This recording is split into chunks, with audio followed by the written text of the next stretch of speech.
ಯಾವುದೇ ನಿರ್ದಿಷ್ಟ ಮುದ್ರೆಯನ್ನು ಬಳಸದೆ ಇದನ್ನು ಮಾಡೋದಕ್ಕೆ ಸಾಧ್ಯನಾ? ಹೌದು. These are all small help, little assistance. ಇದೆಲ್ಲ ಸಣ್ಣ ಪುಟ್ಟ ಸಹಾಯಗಳಷ್ಟೇ. ನೀವು ಶಿವ ಅಥವಾ ಕೃಷ್ಣನನ್ನ ಮುದ್ರೆ ಹಿಡಿದು ಹೀಗೆ ಕೂತಿದ್ದು ನೋಡಿರಲ್ಲ? ಹಾಗೇನೆ ತೀವ್ರವಾಗಿದ್ರು. ನಾನು ಹೀಗೆ ಕೂರೋದನ್ನ ನೀವು ನೋಡಲ್ಲ? ಇಲ್ಲ. ನಾನು ಶಾಂಭವಿ ಅಥವಾ ಇನ್ನೇನನ್ನು ಅಭ್ಯಾಸ ಮಾಡ್ತಾ ಇರೋದನ್ನ ನೀವು ನೋಡಲ್ಲ. ನಾನು 20 ಸೆಕೆಂಡ್ ಕಣ್ಣು ಮುಚ್ಚಿದ್ರೆ ಆಯ್ತು, ಆ ದಿನಕ್ಕೆ ನಾನು ರೆಡಿ. ಇದೆಲ್ಲ ಒಳ್ಳೆಯ ಸಹಾಯ. ಆದರೆ ಅದಕ್ಕೆ ಇದೊಂದೇ ದಾರಿನ? ಇಲ್ಲ. ನೀವು ಸುಮ್ಮನೆ ಕೂರಬಹುದು. ಸುಮ್ಮನೆ ಕೂರುವುದನ್ನು ಕಲಿತರೆ ಪ್ರಚಂಡವಾಗಿ ತೀವ್ರವಾಗ್ತೀರಿ. ಸದ್ಯಕ್ಕೆ ನಿಮ್ಮ ಶಕ್ತಿ ಸುಮ್ಮನೆ ಖರ್ಚಾಗ್ತಿದೆ, ಕೊನೆಯಿಲ್ಲದಿರುವ ಅನಗತ್ಯ ಚಟುವಟಿಕೆಗಳಲ್ಲಿ.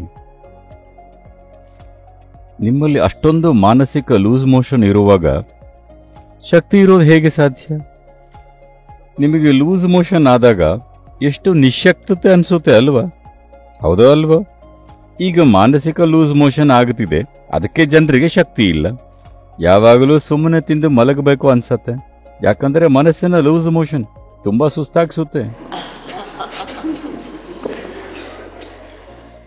ನಿಮಗೆ ದೈಹಿಕ ಲೂಸ್ ಮೋಷನ್ ಆದರೆ ಎಷ್ಟು ಸುಸ್ತಾಗತ್ತೆ ಅಂತ ಗೊತ್ತು ತಾನೆ ಅಲ್ವಾ? ಇದು ಅಷ್ಟೇ ಸುಸ್ತು ಮಾಡುತ್ತೆ. ಜನ ದಿನಕ್ಕೆ 8-10 ಗಂಟೆ ಮಲಗ್ತಿದ್ದಾರೆ. ತುಂಬಾ ಕೆಲಸ ಮಾಡ್ತಿರೋದ್ರಿಂದ ಅಲ್ಲ, ಅಥವಾ ದೇಹ ಕೆಟ್ಟ ಸ್ಥಿತಿಯಲ್ಲಿದೆ ಅಂತಲ್ಲ. ಮನಸ್ಸಿನ ಲೂಸ್ ಮೋಷನ್ ಅಷ್ಟೇ. ಮನಸ್ಸಿನ ಲೂಸ್ ಮೋಷನ್ ನಿಲ್ಲಿಸಿದ್ರೆ ಇದನ್ನ ಅತ್ಯಂತ ತೀವ್ರಗೊಳಿಸೋಕೆ ಬೇಕಾದಷ್ಟು ಶಕ್ತಿ ಇದೆ. ಮನಸ್ಸಿನ ಲೂಸ್ ಮೋಷನ್ ನಿಲ್ಲಿಸೋದು ಹೇಗೆ?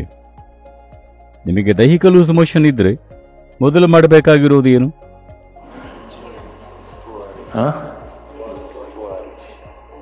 ಏನು?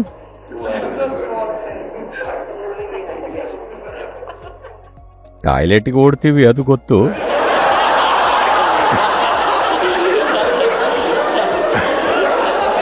ನಾನು ಕೇಳ್ತಿರೋದು ಅದಕ್ಕೆ ಪರಿಹಾರವಾಗಿ ನೀವು ಮೊದಲು ಮಾಡೋದೇನು?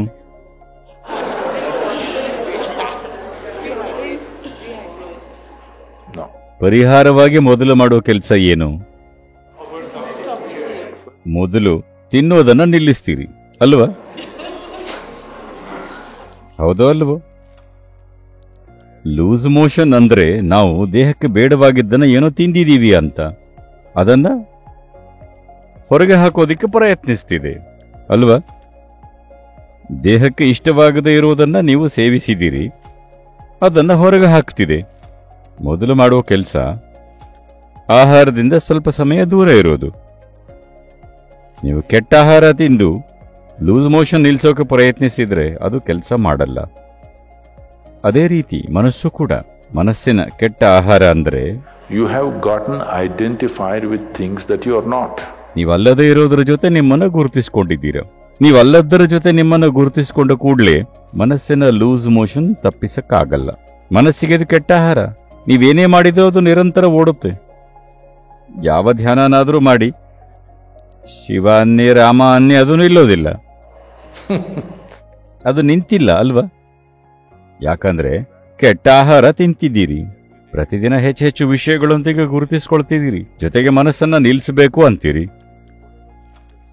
ನೀವು ಯಾವ ರೀತಿ ಸರ್ಕಸ್ ಮಾಡಿದ್ರೂ ಅದು ನಿಲ್ಲಲ್ಲ. ನೀವು ಗುರುತಿಸಿಕೊಳ್ಳೋದನ್ನ ನಿಲ್ಲಿಸಿದ್ರೆ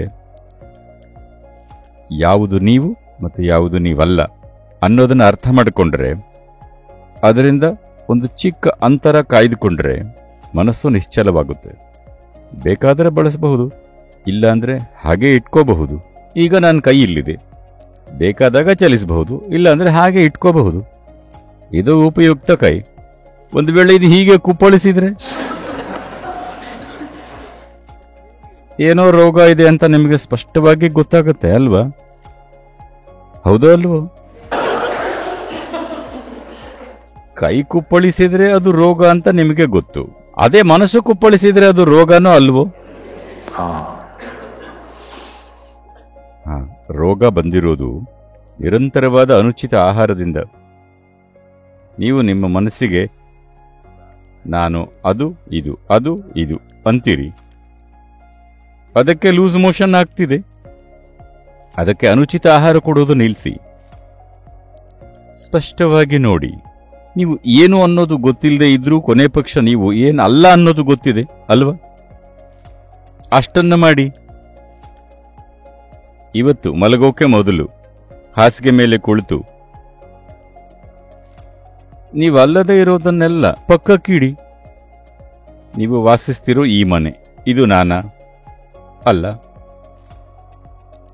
ಪ್ರೀತಿಸೋ ಪೋಷಕರು, ಅಪ್ಪ ಅಮ್ಮ, ಗಂಡ ಹೆಂಡತಿ ಅಥವಾ ಮಕ್ಕಳು, ಎಲ್ಲರೂ ಒಳ್ಳೆಯವರು. ಆದರೆ ಇದು ನಾನಾ? ಅಲ್ಲ. ಚೆನ್ನಾಗಿರೋ ಬಟ್ಟೆ ಹಾಕೊಂಡಿದ್ದೀನಿ, ಇದು ನಾನಾ? ಅಲ್ಲ. ನನ್ನ ದೇಹ ನನಗಿಷ್ಟ, ಆದರೆ ಇದು ನಾನಾ? ಅಲ್ಲ. ನನಗೀಗ ಅನೇಕ ಯೋಚನೆಗಳಿವೆ, ಇದು ನಾನಾ? ಅಲ್ಲ. ನನ್ನಲ್ಲಿ ಅದ್ಭುತ ಭಾವನೆಗಳಿವೆ, ಇದು ನಾನಾ? ಅಲ್ಲ.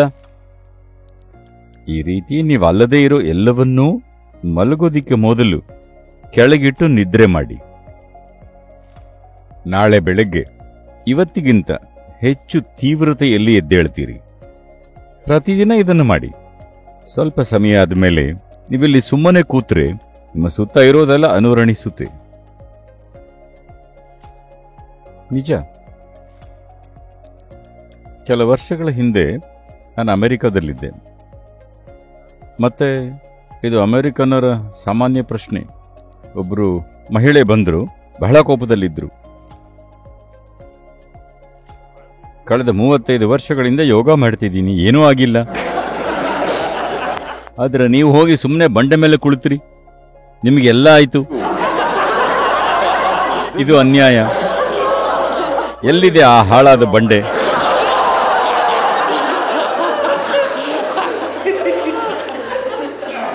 She thinks it's the rock which did it. ಅದನ್ನು ಮಾಡಿದ್ದು ಕಲ್ಲು ಬಂಡೆ ಅಂದುಕೊಂಡಿದ್ದಾರೆ.